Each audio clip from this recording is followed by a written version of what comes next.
Okay, well, the bad thing about having a camp and a wood burner is you need wood.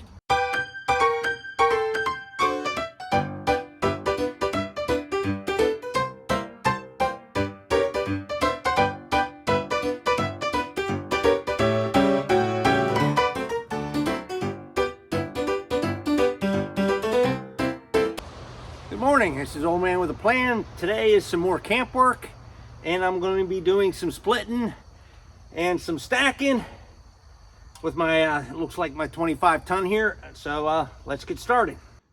Before we get started, I'm going to give you a look at some of the equipment I'll be using. Number one is this 25 ton. It's a black diamond. Pole start, I bought it, I don't know, I'm guessing 10, 15 years ago. It's been pretty dependable for me. There's the model number on it, if you can see it. And I'll be throwing them once I split them into my BX25D. Just take it over and stack it. And here's some wood I need to split. This is beech. Beech trees have been dying around here lately on my property. I don't know why, but beech makes good firewood. And here I have some cherry we took down about a month ago. That's where I had the little helper help me stack it up. And there's the beech in the background with the 25 ton splitter attached to my quad. So let's get started.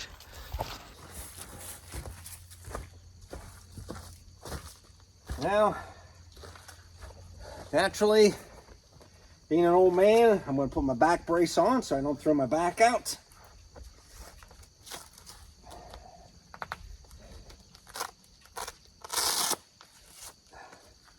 I'm going to wear some hearing protection because I'm going to have this thing starting and it's a little bit noisy.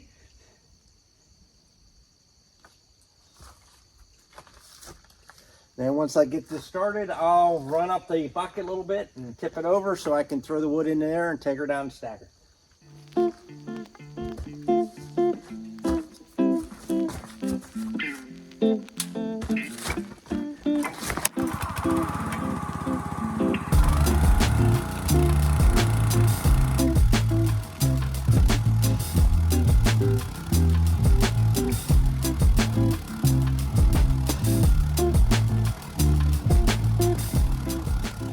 Okay, hang out with me for a while and we'll review the different wood species here I'm splitting up and the pros and cons of each one.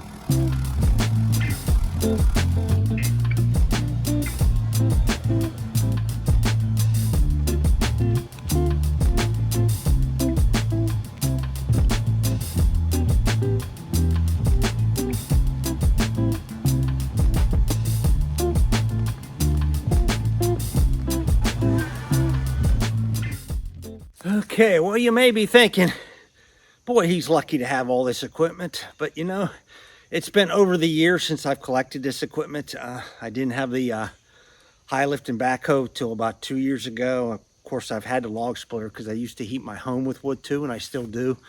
So I try to supply both places from what I have down in here at camp. And so far it's been working. It does burn nice. Now, I split some of the longer ones first to put them on the bottom. It gives me a better base to get started with. But all I can say is it's work time, so we'll continue splitting. Today I'm starting out splitting beech wood. Now, beech wood is a good wood for burning, although it does have a high water content, so you've got to make sure it dries out. They recommend anywhere from 12 to 24 months. It splits well. Now, the beech I have is from dead trees. Some of it was lying on the ground. Some of it was up in the air in a dead tree we just cut down.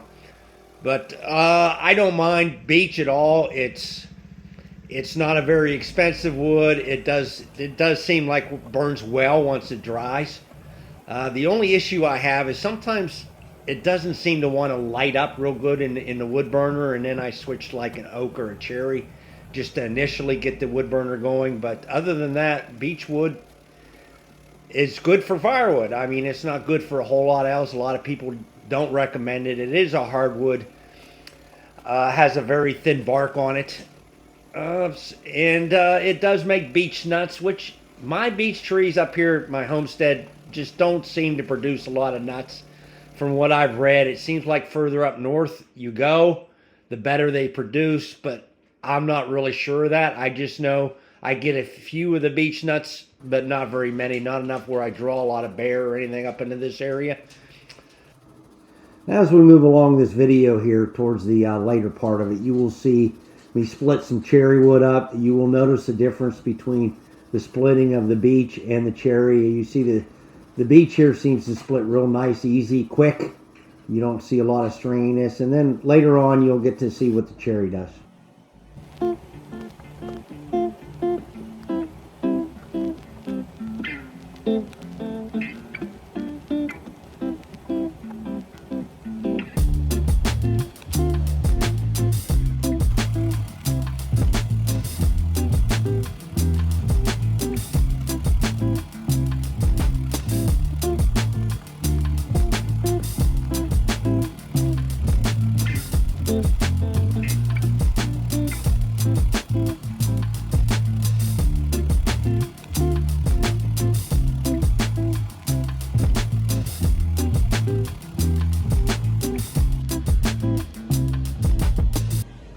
The speed of this video right now is 8x. If you look at 8x, I'm moving along there pretty fast. I really wish I could move this like this in real life. If anybody knows of an energy drink that could help me move that fast, please leave it in the comments.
Now, while I was getting ready to split this one, I wanted to show everybody something before I went further. Now, I want you to look at this edge here.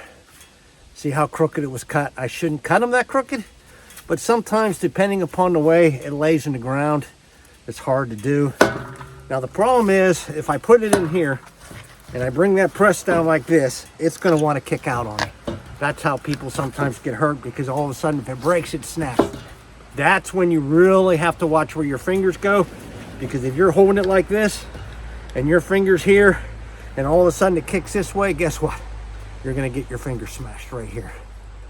So you have to be very careful when you see an angle cut like that. Now, a lot of times I'll put it towards the flatter spot, and that will make it easier to cut, because it will go in like this and cut this way like this.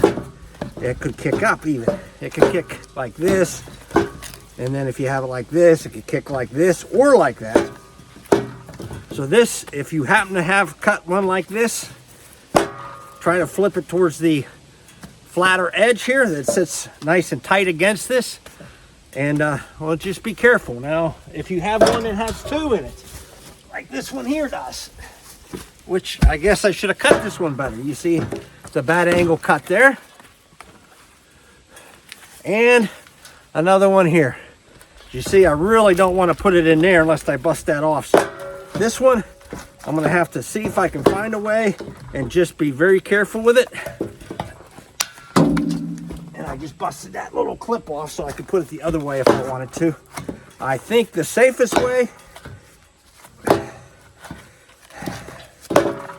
would probably be just like this. That's where it feels like it's its tightest. So that's how I'm going to split that one.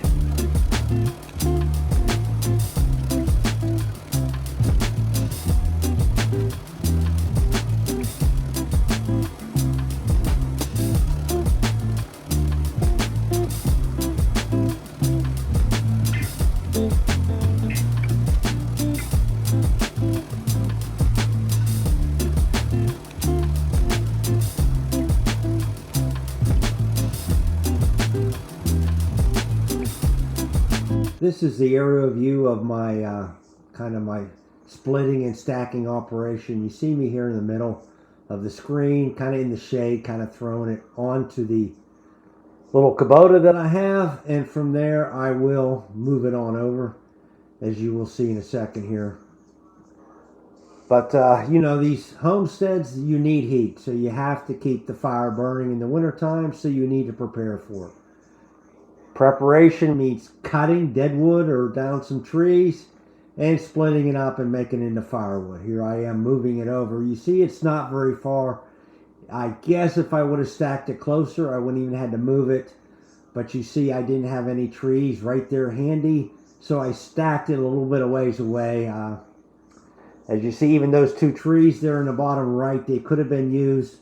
But at the same token, it's really rocky around here. I would have had to fight through the rocks, and not a good place to put the splitting machine. Out where I have it is a good place to putting the splitting machine. So that's kind of why I put it there. It's not very far. I could have thrown it, could have carried it. I find it easier to use the Kubota. That way I can use the height. It saves on my back from stacking it. I can leave the bucket up a little bit to restack it.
Seems like a lot of back and forth, but you see how I leave my bucket up a little higher? That does save on my back. I don't have to bend down.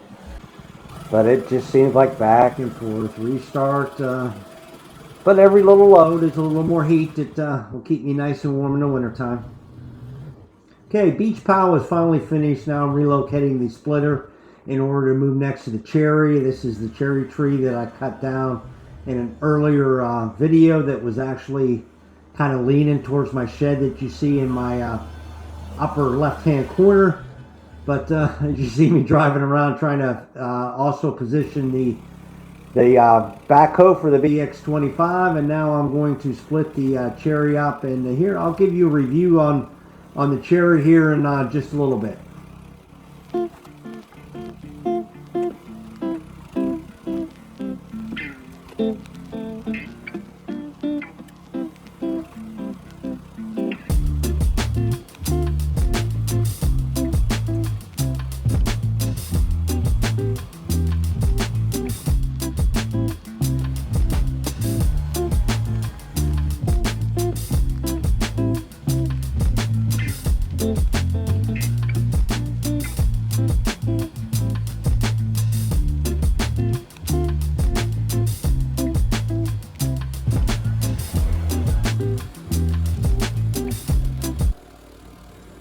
Now, cherry wood, it splits as easy as birch. It does have a little more stringiness to it, as you see. I'll get more chips, and those chips I will use to start fires with. It seems like it binds up a little bit in the holes on the end of my wood burner, or my splitter. You'll see me cleaning out the ends a little bit more. But as far as the cherry wood goes, it doesn't burn quite as hot as beech, but in my opinion, it lights better. It's more of a medium heat, not like a oak or the beech that has a really hot, intense heat. It does burn relatively long. It just doesn't make quite the heat that the other one does. I do like the smell of burning cherry. It seems like it has a better odor than most of the other woods. And I also, it doesn't take anywhere near as long to dry as the birch does. It does have some sap in it. It does take 6 to 12 months or so to dry it out, but that's not nearly as long as the beech. And sometimes if you cut a cherry down and you split it and you get it stacked early in the season, by, let's say, July, August, you can usually burn it by December or January.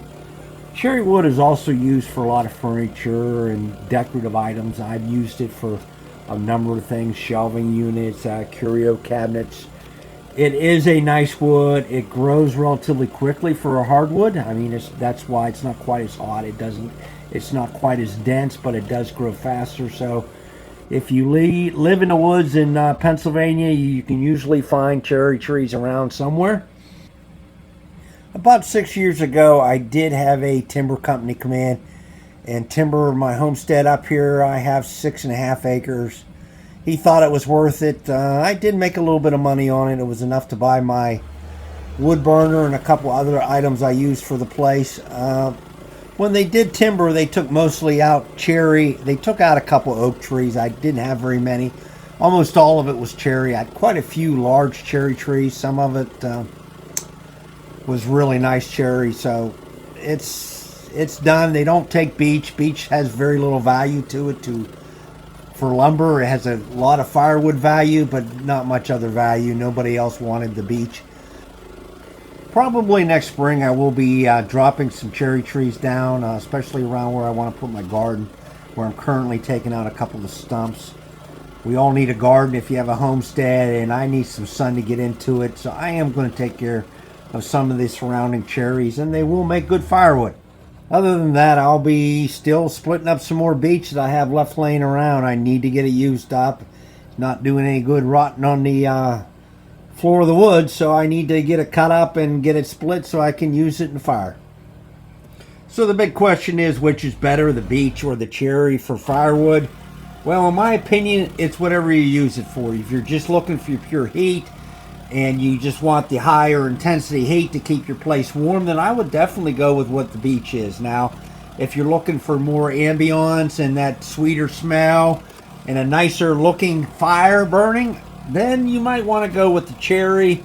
Also, if I was cooking over something, I would probably cook over the cherry. I kind of like that smoked cherry taste in it. So it's just kind of a matter of opinion on what your actual use for it is going to be. Beech for pure heat, and cherry for more ambiance and a moderate heat, and ultimately it depends on what you have available to you.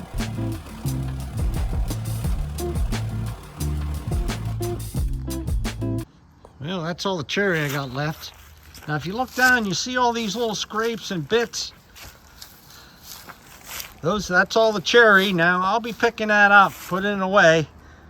And it's great for starting fire, sure, once it dries out. Now you see where the stack of beech was? that stack is no more.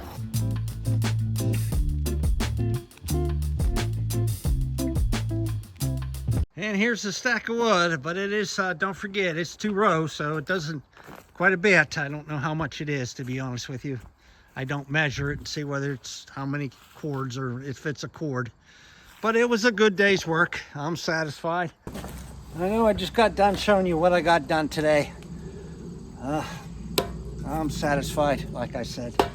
I had to quit because number one, it's starting to get dark. Sun's going to go down behind these trees in about another half hour or so. And this little beast right here ran out of gas, and that's a good time to quit. Put it away when it's dry. There's no gas in it.